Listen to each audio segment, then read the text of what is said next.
அனைவருக்கும் வணக்கம். இன்னைக்கு ஹிந்து நியூஸ் பேப்பர்ல என்ன இம்பார்ட்டன்ட் நியூஸஸ் இருக்கு அப்படின்னு சொல்லி பார்ப்போம். ஸோ ஃபர்ஸ்ட் வந்து பார்த்தீங்கன்னா, cabinet announces incentive scheme to generate more jobs அப்படின்னு சொல்லி குடுத்துருக்காங்க. ஸோ இது பார்த்தீங்கன்னா, நமக்கு பிரைம் மினிஸ்டர் ஒரு 5 ஸ்கீம்ஸ் வந்து நமக்கு பிரைம் மினிஸ்டர்ஸ் 5 ஸ்கீம் அப்படின்னு சொல்லி நமக்கு பட்ஜெட்ல சொன்னதுல ஒரு ஸ்கீம் அப்ப வந்து கொண்டு வந்திருக்காங்க. என்னன்னா, நமக்கு ஃபர்ஸ்ட் டைமா எம்ப்ளாய்மென்ட்க்கு போறாங்க இல்லையா? ஃபர்ஸ்ட் டைமா வேலை வாங்குறவங்களுக்கு வந்து ஒரு கவர்மெண்ட்டே வந்து ஒரு இன்சென்டிவா வந்து ஒரு 15,000 வந்து குடுப்பாங்க. அது மட்டும் இல்லாம, இது வந்து பார்த்தீங்கன்னா, என்ன நேம்னா, எம்ப்ளாய்மென்ட் லிங்க்டு இன்சென்டிவ் ஸ்கீம் அப்படின்னு சொல்றாங்க. சரியா? Employment linked incentive. ஸோ, இப்ப மேனுஃபேக்சரிங் யூனிட்ஸோ, இல்ல ஏதாவது ஒரு எம்ப்ளாய்மென்ட் யூனிட்ஸோ வந்து பார்த்தீங்கன்னா, எம்ப்ளாய்மென்ட்ட ஜெனரேட் பண்றப்ப, ஆ அந்த எம்ப்ளாயிக்கு ஓகேங்களா, வேலைக்கு சேர்றவங்களுக்கு வந்து பார்த்தீங்கன்னா, ஒரு மாச சம்பளம் அப் டூ 15,000 வரைக்கும் அவங்களுக்கு வந்து ஆ இன்சென்டிவா குடுக்குறாங்க. அதே மாரி அந்த வேலைய கிரியேட் பண்ண அந்த நிறுவனத்துக்கு வந்து பார்த்தீங்கன்னா, ஒரு ரூ. 3000 வந்து குடுக்குறாங்க. சரியா? இதுதான் வந்து இந்த ஸ்கீம். இந்த ஸ்கீம் வந்து எப்போ வரைக்கும் நடைமுறையில இருக்கும் அப்படின்னு சொல்லி பார்த்தீங்கன்னா, ஆகஸ்ட் 1, 2025லேருந்து ஜூலை 31, 2027 வரைக்கும் நடைமுறையில இருக்கும் அப்படின்னு சொல்லி சொல்லியிருக்காங்க. எதுக்காகன்னா, அ இந்த ஸ்கீம் வந்து 2 விதமா. ஒண்ணு வந்து வேலைக்கு ஆட்கள அதிகப்படுத்துறதும், இன்னொன்னு இந்த கம்பெனிஸ வந்து நெறைய ரெக்ரூட்மென்ட்ட வந்து பூஸ்ட் பண்ணணும் அப்படிங்கிறதுக்காக தான், அந்த கம்பெனிஸ்க்கு வந்து இன்சென்டிவ்ஸ் வந்து குடுக்குறாங்க. சரியா? ரைட். அடுத்ததா வந்து பார்த்தீங்கன்னா, நமக்கு தமிழ்நாட்ல சமீபத்தில பார்த்தீங்கன்னா, 2 டவுரி டெத் நடந்திருக்கு. ஸோ, அந்த டவுரி டெத் அப்படிங்கிற விஷயத்த பத்தி நமக்கு மெயின்ஸ் பாயிண்ட் ஆஃப் வியூல கொஞ்சம் என்ன காசஸ் ஆஃப் டவுரி, இம்பாக்ட்ஸ் அதெல்லாம் அதுக்கு டவுரி புரோஹிபிஷன் ஆக்ட் இருக்கு 1961ல. ஸோ, அதோட புரோவிஷன்ஸ் அதெல்லாம் கொஞ்சம் நல்லா பார்த்து வச்சுக்கோங்க. கண்டிப்பா அது ரிஃப்ளெக்ட் ஆகும். சரியா? அடுத்தது. வெற்றி நிச்சயம் அப்படிங்கிற திட்டம். அதாவது ஜூலை 1, 2022ல வந்து பார்த்தீங்கன்னா, நமக்கு நான் முதல்வன் அப்படிங்கிற திட்டம் தொடங்கப்பட்டிருக்கும் தமிழகத்தில. ஸோ அந்த திட்டம் அன் அந்த திட்டத்தினுடைய 3ஆம் ஆண்டு விழா அப்படிங்கிறது நேத்து கொண்டாடப்பட்டுச்சு. ஸோ அந்த விழால பார்த்தீங்கன்னா, வெற்றி நிச்சயம் அப்படிங்கிற திட்டம் கொண்டு வரப்பட்டிருக்கு.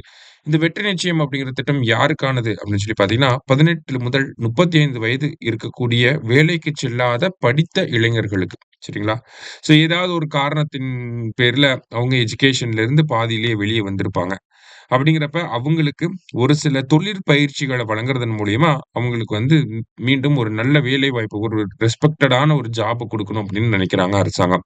அதனால என்ன பண்றாங்கன்னா, 38 தொழிற்பயிற்சிகள்ல கிட்டத்தட்ட 165 கோர்சஸ் ஓகேங்களா? 165 டிஃபரண்ட் ஸ்கில் ட்ரெய்னிங்ஸ வந்து பிளான் பண்ணியிருக்காங்க.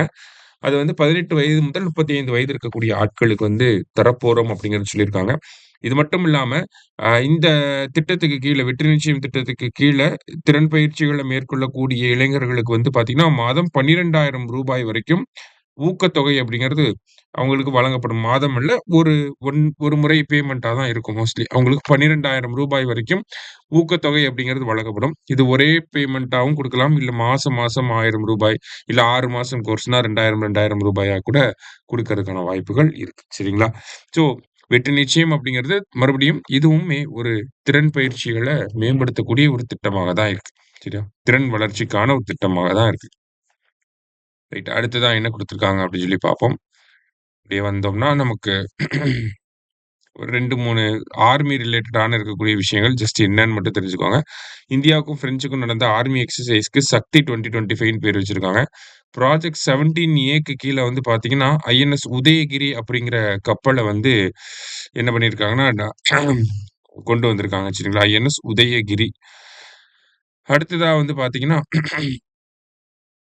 நமக்கு ப்ராஜெக்ட் சாரி ஐஎன்எஸ் தமால் அப்படிங்கிற இந்த கப்பல் last of foreign built navy ship. அதாவது ஐஎன்எஸ் தமால் அப்படிங்கிறது தான் இந்தியாவோட கடற்படையில சேர்க்கப்படக்கூடிய கடைசி வெளிநாட்டுல கட்டப்பட்ட ஒரு கப்பலாக இருக்கு. சரியா? இதுக்கப்புறமா இந்த கப்பலையும் நம்ம வெளிநாட்டுல கட்டுறதுக்காக குடுக்க போறது இல்ல அப்படின்னு சொல்லிட்டாங்க அரசாங்கம். ஸோ அப்படி பார்க்கிறச்ச நமக்கு என்ன சொல்றாங்கன்னா, ஐஎன்எஸ் தமால் அப்படிங்கிறது ரஷ்யா கிட்ட உதவியின் பேரால நம்ம பில்ட் பண்ணியிருக்கோம். இது வந்து பார்த்தீங்கன்னா, ஒரு அ ஏவுகணைகள தாங்கிச் செல்லக்கூடிய ஒரு போர்க்கப்பலா இருக்கு. அதன் அடிப்படையில பார்க்கிறப்ப பிரம்மோஸ் ஏவுகணைய இதுல பொருத்தி இருக்காங்க. சரியா? அடுத்ததா பார்த்தீங்கன்னா, கடைசியா railways launches Rail One app to ease ticket booking travel services அப்படின்னு சொல்லி குடுத்துருக்காங்க. அதாவது ரயில்வே துறை இருக்காங்க. இந்த ரயில்வே துறைக்கு கீழ பார்த்தீங்கன்னா, பல்வேறு செயலிகள் வந்திருக்கு. யூடிஎஸ் அப்படிங்கிற ஆப் இருக்கு. ஐஆர்சிடிசி ஆப் இருக்கு. இந்த மாரி டிஃபரெண்ட் ஆப்ஸ் நெறைய இருக்கு. அதுல டிஃபரெண்ட் சர்வீசஸ வந்து குடுத்துட்டு இருக்காங்க. இல்லையா? அது எல்லாத்தையுமே இன்டகிரேட் பண்ணி ஒரே இடத்திலேயே இந்த சர்வீசஸ் எல்லாமே ஆஃபர் பண்ணணும் அப்படிங்கிறதுக்காக, மத்திய ரயில்வே அமைச்சகம் என்ன பண்ணியிருக்காங்கன்னா, ரயில் ஒன் அப்படிங்கிற ஒரு ஆப்ப கொண்டு வந்திருக்காங்க. இந்த ரயில் ஒன் அப்படிங்கிற ஆப் எதுக்காக அப்படின்னு சொல்லி பார்த்தீங்கன்னா, நம்ம அதுல டிக்கெட் புக் பண்ணிக்கலாம். தட்கல் டிக்கெட் போட்டுக்கலாம். பிஎன்ஆர் நம்பர் செக் பண்ணிக்கலாம். பிளாட்ஃபார்ம் டிக்கெட் எடுத்துக்கலாம். அன்ரிசர்வ்ட் டிக்கெட் எடுத்துக்கலாம். எல்லாமே மத்த ஆப்ஸ்ல ரயில்வே ரிலேட்டடா இருக்கக்கூடிய எல்லா சர்வீசஸுமே இந்த ஒரே ஆப்ல இருக்க போகுது. அதனால தான் இத ரயில் ஒன் ஆப் அப்படின்னு சொல்லி சொல்றாங்க. சரியா? ஸோ இன்றைய செய்தித்தாள்ல இருந்து முக்கிய செய்திகள பார்த்திருக்கோம். நன்றி.